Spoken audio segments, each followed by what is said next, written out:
no gold is not enough. नमस्कार सभी को। आज हम कक्षा 7 की संस्कृत की पाठ्य पुस्तक रुचिरा भाग 2 से पाठ 5 पंडिता रमाबाई पाठ का अध्ययन करेंगे। प्रस्तुत पाठ में स्त्री शिक्षा पर बल दिया गया है। इसमें पंडिता रमाबाई के जीवन परिचय का सार बताया गया है। स्त्री शिक्षा क्षेत्रे अग्रगण्या पंडिता रमाबाई 1858 तमे ख्रीष्टाब्दे जन्म अलवत। तस्य पिता अनन्तशास्त्री डोगरे, माता च लक्ष्मीबाई आस्ताम्।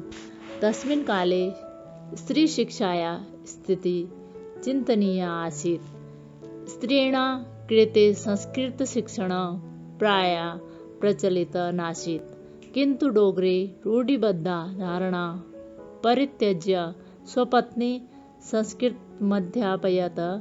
एतदर्थ स समाजस्य प्रतारणम् अपि असहत्।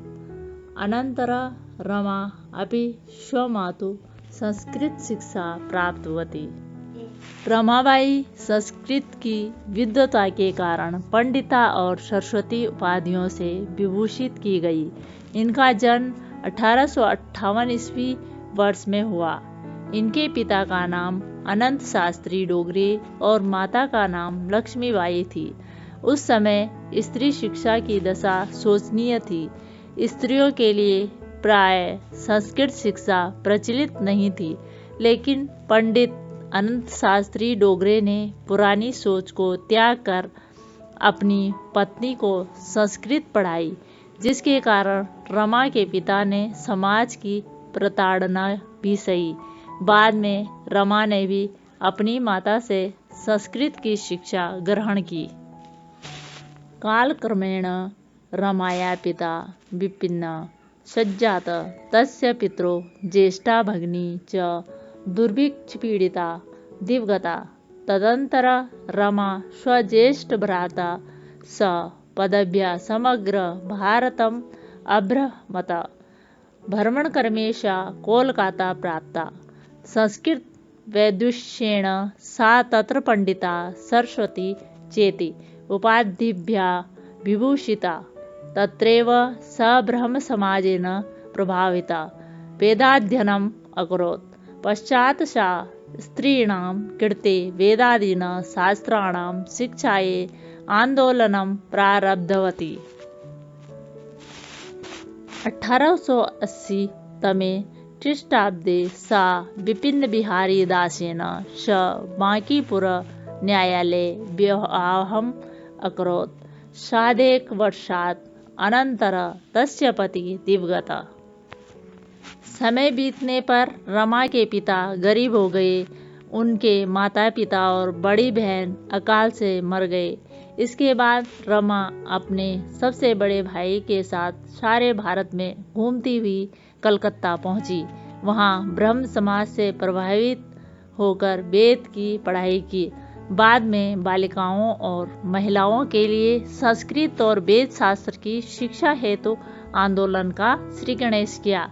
ये विपिन बिहारी दास के साथ 1800 ईस्वी में अदालत में विवाह किया। उसके बाद पति 1.5 वर्ष के बाद स्वर्गवासी हो गए। तदनन्तरं सा पुत्र्या मनोरमया सह जन्मभूमि महाराष्ट्र प्रत्यागच्छत्।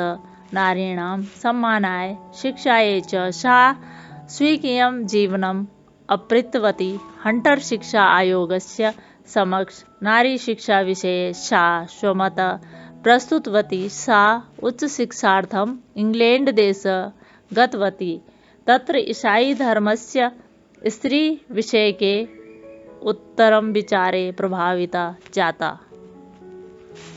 इसके बाद वह बेटी मनोरमा के साथ महाराष्ट्र लौटी। ये महिलाओं के लिए अपना जीवन समर्पित कर दिया। सरकारी संगठन उच्च शिक्षा आयोग में रमाबाई ने महिलाओं के शिक्षा के बारे में अपना विचार प्रस्तुत किया। वे उच्च शिक्षा हेतु इंग्लैंड देश गई। वहाँ ईसाई धर्म के स्त्रियों के विषय में उत्तम विचारों से प्रभावित हुई। इंग्लैंड देशात् रमाबाई अमेरिकादेशम् आगच्छत्। तत्र सा भारतस्य विधवा स्त्रीणां सहायतार्थम् अर्थसञ्चयम् अकरोत्।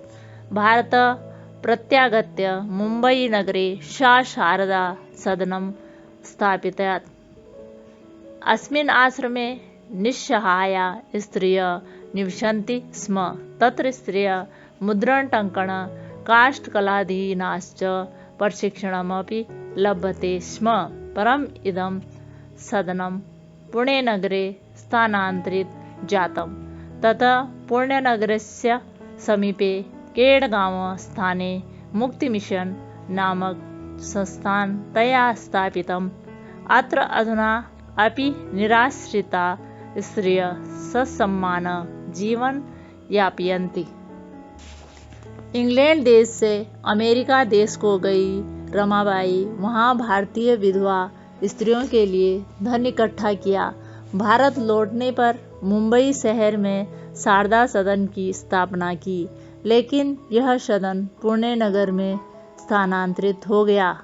इन आश्रमों में बेसहारा औरतें रहती थीं। वहाँ स्त्रियां छपाई, टाइपिंग और काष्ठकला आदि का प्रशिक्षण प्राप्त करती थीं। इसके बाद पुण्यनगर के नज़दीक केडगांव नामक स्थान में मुक्ति मिशन नामक संस्था स्थापित किया गया। यहाँ आज भी बेसहारा औरतें सम्मान के साथ जीवन बिताती हैं। 1922 तमे ख्रीष्टाब्दे रमाबाई महोदयायाः निधनम् अभवत्। सा देश-विदेशानाम् अनेकासु भाषासु निपुणा आसीत्। समाजसेवायाः अतिरिक्त लेखनक्षेत्रे अपि तस्य महत्त्वपूर्णम् अवदानम् अस्ति। स्त्रीधर्मनीति, हाई कास्ट, हिंदू विमेन इति तस्य प्रसिद्धरचनाद्वयं वर्तते। 1922 ईस्वी वर्ष में रमाबाई महोदया की मृत्यु हुई, लेकिन स्त्री शिक्षा और समाज में उनका कार्य अविस्मरणीय है। समाज सेवा के अलावा लेखन क्षेत्र में उनका महत्वपूर्ण योगदान है। इनकी दो प्रसिद्ध रचना स्त्री धर्म नीति और हाई कास्ट हिंदू विमेन है। धन्यवाद।